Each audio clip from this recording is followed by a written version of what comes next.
والشمس وضحاها والقمر إذا تلاها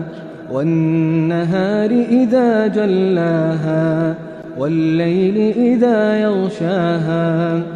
والسماء وما بناها والأرض وما طحاها ونفس وما سواها فألهمها فجورها وتقواها قد أفلح من زكاها وقد خاب من دساها